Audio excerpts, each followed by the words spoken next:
प्यारे दोस्तों, उम्मीद करते हैं कि आप सब खैर खैरियत से होंगे। आज हम आपके लिए लेके आए एक मिस्ट्री और थ्रिलर मूवी जिसका नाम है बरेड, जो 2010 में रिलीज हुई थी और इसकी IMDb पर रेटिंग 7.2 है। रॉटन टोमेटोज पर ये 87% पर है। आइए मूवी को एक्सप्लेन करते हैं।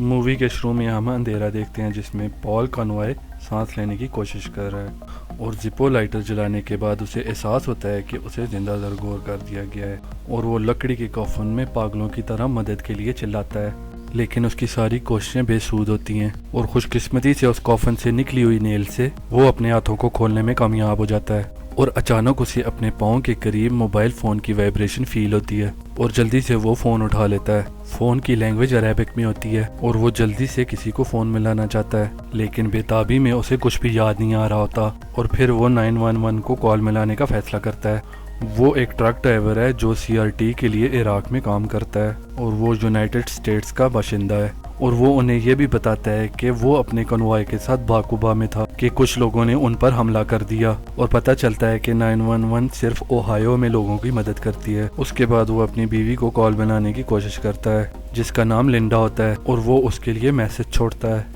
जिसमें वो अपनी सूरत हाल बताता है और हायर अथॉरिटीज से मदद की अपील करता है। और कुछ देर बाद वो FBI वालों को शिकागो में कॉल करता है और वो उससे पूरी तफसील पूछते हैं कि क्यों तुम्हें जिंदा दरगोर किया गया और वो उन्हें बताता है कि मैं इराक में खाना सप्लाई कर रहा था और कुछ बच्चे हमारे ट्रक पर पत्थर फेंकने लगे और अचानक एक घर के पीछे से कुछ लोग आए और उन्होंने उन पर फायरिंग स्टार्ट कर दी और मैं पत्थर लगने से बेहोश हो गया और जब मुझे होश आया तो मैंने खुद को इस लकड़ी के कॉफन में जिंदा पाया। क्योंकि पॉल नहीं जानता था कि उसे कहाँ दफनाया गया है तो वो FBI वालों से अपनी लोकेशन चेक करने के लिए कहता है और बदकिस्मती से उसकी कॉल आधे में कट हो जाती है और फिर वो सिग्नल आने का इंतज़ार करता है ताकि वो CRT जहाँ वो काम करता है उधर कॉल कर सके और तब उसका राब्ता एलन डेवनपोर्ट से होता है जो कंपनी में काम करता है और बदकिस्मती से जब वो अपना नाम बताने ही वाला होता है तो कॉल फिर कट जाती है।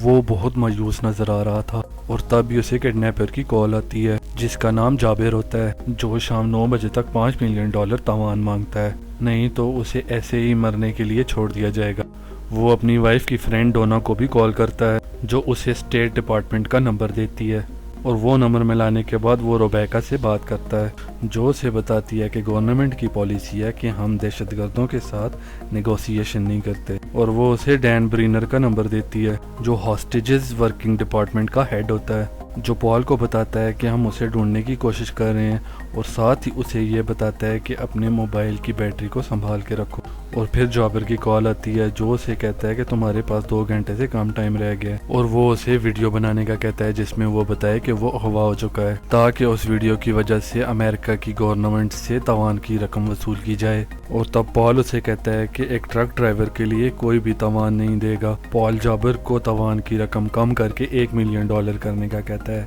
और फिर उसे एक खत के साथ एक अदद टॉर्च, एक ग्लोइंग कैंडल, एक फ्लास्क और एक अदद पॉकेट नाइफ मिलता है। बैनर उसे इल्तिजा करता है कि तुमने वीडियो नहीं बनानी, अगर तुमने ऐसा किया तो वीडियो वायरल हो जाएगी और सिचुएशन को संभालना मुश्किल हो जाएगा। और बैनर उसे ये बता के पुरसकून करता है कि 3 हफ्ते पहले हमने मार्क नामी बंदे को सेम सिचुएशन से बाहर निकाला था और अब वो मार्क वाइट अपने घर फैमिली के साथ है और वो अपने सामने मार्क वाइट का नाम लिख के पूरा उम्मीद हो जाता है कि वो बच जाएगा। पॉल फिर से मायूस हो जाता है जब जॉबर की कॉल आती है और वो उसे वीडियो बनाने का कहता है और वो बनाने से इनकार कर देता है और आखिर में वो अपनी माँ को नर्सिंग होम में कॉल करके गुड बाय कहता है, लेकिन उसकी माँ उसे नहीं पहचानती क्योंकि उसे भूलने की बीमारी होती है। पॉल बहुत इरिटेट होता है जब जाबर उसके कलीग पामेला की पिक्चर उसे भेजता है और उसे वीडियो बनाने पर जोर देता है और ना चाहते हुए भी वो उस खत को पढ़कर वीडियो बनाता है। और उसकी एक और बदकिस्मती जब अचानक एक सांप सुराख में से कॉफिन में दाखिल होता है, लेकिन आग की मदद से वो उसे भगाने में कामयाब हो जाता है और तब वो फ़ोन की लैंग्वेज को इंग्लिश में करता है और उसे वहाँ एक नंबर मिलता है जिसे वो अपनी बीवी को वॉइस मेल कर देता है। और कुछ देर बाद जाबर पामेला को कत्ल करने की वीडियो उसे भेजता है, हालांकि उसने अपनी वीडियो बना के उसे भेज दी थी जो काफ़ी वायरल हो चुकी थी और YouTube पर भी काफ़ी लोगों ने उसे देख लिया था। और थोड़ी देर बाद एक धमाके की वजह से वो जगह हिलती है जिसकी वजह से उसका कॉफिन टूट जाता है और रेत से भरने लगता है और वो उन सुराख में कपड़े लगाकर बंद करता है اور CRT میں سے جہاں وہ کام کرتا ہے ایک ساتھی کی کال آتی ہے اور ایلن اسے فون پر کہتا ہے کہ کسی سے کچھ بھی نہیں کہنا کیونکہ CRT والوں نے تمہیں پکڑے جانے سے پہلے ہی جاب سے نکال دیا تھا، اور اس کی وجہ یہ بتائی کہ تمہارا اور پامیلا کا کوئی ممنوع افیئر چل رہا ہے، اور اسی وجہ سے یہ کمپنی تمہاری پینشن اور تمہاری فیملی والوں کو کسی طرح سے کمپنسیٹ نہیں کرے گی۔ اور اس کے بعد بینر کی کال آتی ہے جو اسے بتاتا ہے کہ ہم نے F-16 سے بامبنگ کروائی ہے اور کڈنیپرز ہلاک ہو چکے ہیں، اور یہ سنتے ہی پال کی امید ٹوٹ گئی تھی، اور پھر وہ اپنی بیوی کے لیے ایک لاسٹ ویڈیو بناتا ہے جسے وہ اپنی سیونگز کے بارے میں بتاتا ہے، اور اس کے بعد پھر جابر کی کال آتی ہے جو اسے اپنی انگلی کاٹ کر ویڈیو بنانے کا کہتا ہے اور اس کے گھر کا ایڈریس بتا کر اس کی فیملی کو مارنے کی دھمکی دیتا ہے، اور پال پوری شدت سے اس کی ڈیمانڈ پوری کرتا ہے اور اپنی چھوٹی انگلی کاٹ دیتا ہے، اور ویڈیو بنانے کے بعد اسے ایک کال آتی ہے اور ساتھ ہی اسے اوپر سے کھدائی کی آواز آتی ہے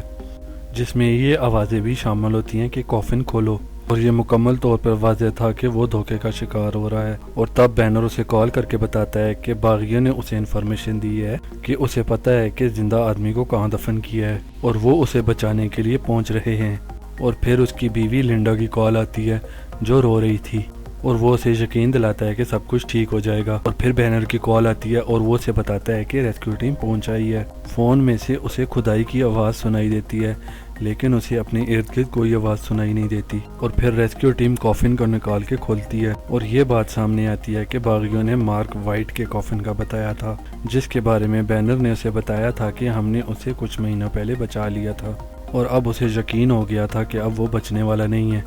پال خود کو پرسکون کر کے قسمت کو قبول کرتا ہے، برینر اس سے معافی مانگتا ہے اور ساتھ ہی کافن میں ریت بھر جانے کے ساتھ اس کی سانس بھی بند ہو جاتی ہے۔ پیارے دوستو، ایسی اور بھی ویڈیوز دیکھنے کے لیے ہمارا چینل سبسکرائب کریں، نوٹیفیکیشن آن رکھیں اور اپنی قیمتی رائے سے ضرور آگاہ کیجیے گا۔ شکریہ۔